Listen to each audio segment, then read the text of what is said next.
नमस्कार फ्रेंड्स। रविंद्र नजरोल जन्म जयंती के ऊपर सुर संगम मिलानी ऑडिटोरियम में, जो कि झारखंड ही नहीं पूरे देश की गौरव है, जहां सभ्यता संस्कृति की धारा बहती है, वहां पे संगीत के कार्यक्रम हुए और वहां कुछ गणमान्य लोगों ने अपनी विचार व्यक्त किए। खासकर पूर्वी घोष जो संस्कृति की एक पुरोधा है और जमशेदपुर ही नहीं पूरे झारखंड की एक गौरव है।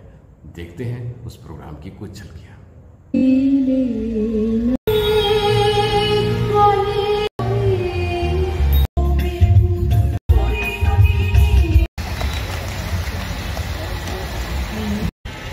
আমরা সালবন্ত পাইনি মিলনী প্রাঙ্গণে কবি গুরুদেব রবীন্দ্রনাথ এবং নজরুল দুজনের জন্মদিনে শ্রদ্ধাঞ্জলি দেওয়ার জন্য আমাদের প্রয়াস। এতক্ষণ আপনারা মিলনীর শিল্পীগোষ্ঠী সুর সঙ্গমের পরিবেশনা শুনলেন। গঙ্গা জলে গঙ্গা পুজো আমরা আমাদের কর্তব্য সারলাম। আশা করি আপনাদের নিশ্চয়ই ভালো লেগে থাকবে, উপভোগ করেছেন। রবীন্দ্রনাথ তার কথায় বলেছিলেন, নিজ জাতির মধ্যে দিয়া স্বজাতি, আবার স্বজাতির মধ্য দিয়া সর্বজাতিকে পাওয়া যায়। তাই তিনি বাঙালির কবি হয়ে বাঙালি আমাদের সাংস্কৃতিক পুরোধা এবং ভারতবর্ষের সাংস্কৃতিক পুরোধা রবীন্দ্রনাথ আরও একটি কথা বলেছিলেন, সেটা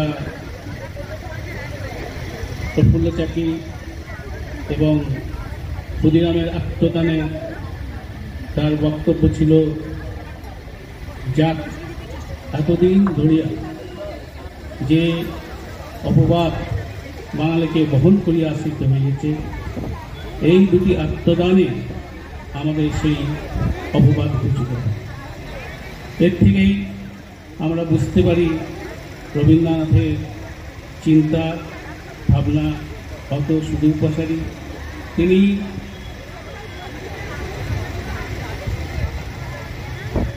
ভবিষ্যতের প্রধা নেতাজি সুভাষচন্দ্র বোসকে দেশ ও নায়ক হিসাবে সম্বোধন করেছেন। তার উপর উনি ভবিষ্যৎ ভারতবর্ষের দায় দিয়েছিলেন এবং এই ঋষিকবি এই চিন্তা, ওনার আশীর্বাদ প্রতিফলিত হয়েছিল। আমরা নেতাজি সুভাষচন্দ্রের আইনে যে অবদান, তার আশীর্বাদ এর থেকেই বোঝা যায় কত তিনি স্পিরিচুয়ালি আপগ্রেডেড ছিলেন। নজরুলের কথা বলতে গেলে ওটা যেন এক ঝলক আলো। উনি ভেঙে দাও, রাঙিয়ে দাও, জ্বালিয়ে দাও, ধ্বংসের মধ্যে দিয়ে তবে না নতুন সৃষ্টি হবে, তার সেই আহ্বান প্রত্যেকটা বাঙালির মধ্যে সোজাসুজি ঢুকেছিল। তাই নজরুল আমাদের এত আপন। আজ রবীন্দ্র নজরুল সন্ধ্যায় আমরা স্মরণ করে একটা কথাই আমাদের মাথায় রাখতে হবে, যে আমরা তাদের উত্তরসূরি। তারা যে সাহসের কথা বলে গেছেন, তারা যে অজানা পথে চলার কথা বলে গেছেন, তাদের সেই পথ অনুসরণ করে আমরা এগোব। যদিও আমরা জানি ধূর্ত ইংরেজের কারণে আজ দেশ বিভাগিত হচ্ছে, বাংলাও ভাগ হয়েছে, কিন্তু ওনারা যদি তখন জীবিত থাকতো তাহলে বা ওনার সব জ্ঞানে থাকতেন, বাংলা ভাগ হতো কিনার সঙ্গে। তবুও এই যে আমরা তাদের থেকে পথ পাই, রবীন্দ্রনাথের এই যে জালিয়ানওয়ালাবাগের প্রতিবাদে নাইটহুড ত্যাগ করেছিলেন, সেই সময় আর কেউ এটা ভাবতে পারত না। আজ আমরা রবীন্দ্রনাথ নজরুলকে স্মরণ করে তাদের দেখানো পথ ধরে এগোবো।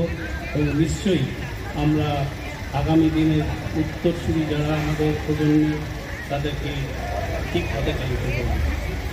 জয় হিন্দ।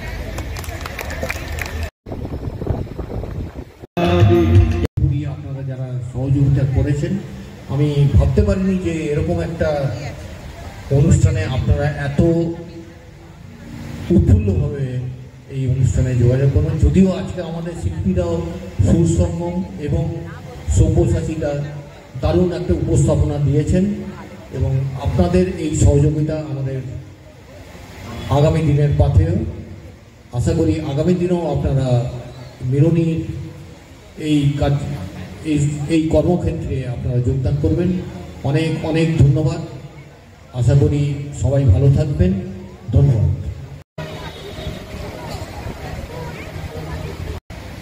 सर, बहुत ही आवाज़ में आपकी कशिश और रविंद्र संगीत को आपने आज चार चांद लगाया।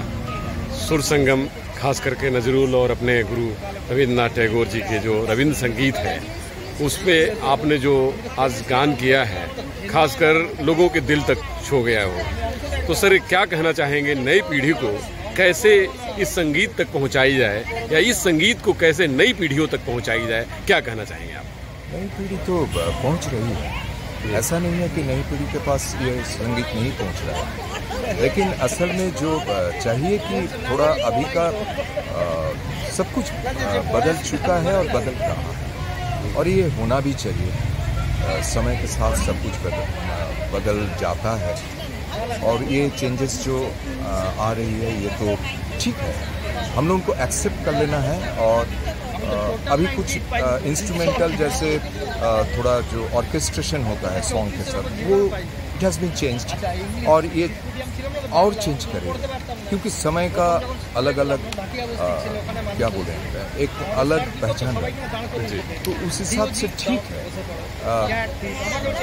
लेकिन इसको जाने देना चाहिए, फ्लो होना चाहिए, ऐसा नहीं कि इसको कहीं पर रुक, इसको जाने देना चाहिए, और एक दिन न एक दिन अपने आप सही जगह इसको मिल ही जाए। जी जी, धन्यवाद। मुझे तो यही उम्मीद है। धन्यवाद सर। जी, नजरुल गीत और रविंद्र संगीत दोनों का सुर संगम था आज।